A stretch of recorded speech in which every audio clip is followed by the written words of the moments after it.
Alumnes molinencs i molinenques han recollit diplomes en reconeixement a la seva excel·lència educativa.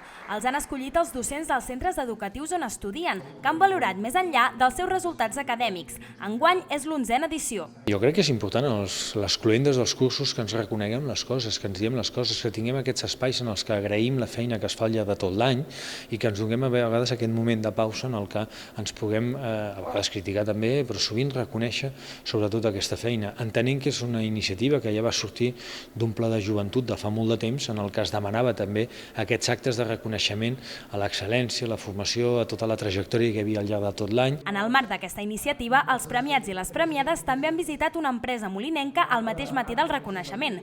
L'objectiu, apropar al món laboral als joves que es troben en una època de canvi. I a la tarda, abans de l'entrega de diplomes, han comptat amb una xerrada a càrrec de la cap de l'àrea socioeducativa i d'acció local, Elsa Rodríguez, qui ha ressaltat la mobilitat internacional com a eina d'empoderament.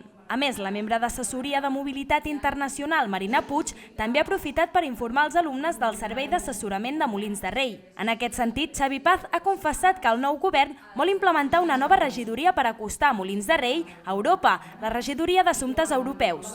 Doncs fer pedagogia del que representa Europa i què millor que, per exemple, fer la Setmana d'Europa a l'entorn del Dia Europeu del 9 de maig.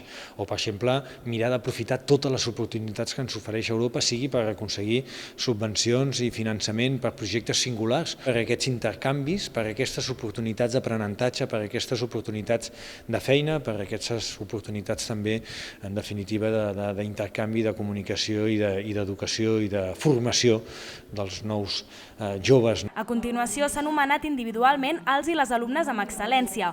Molts, però, no hi eren, coincidint la data amb viatges i celebracions de final de curs. Així, els familiars han estat els encarregats de recollir el diploma. Un dels premis més ressaltats, però, ha estat Dona Jove, Ciència i Tecnologia, un premi que es va crear l'any passat des de la Regidoria de Joventut per donar visibilitat a les dones que es dediquen en l'àmbit científic.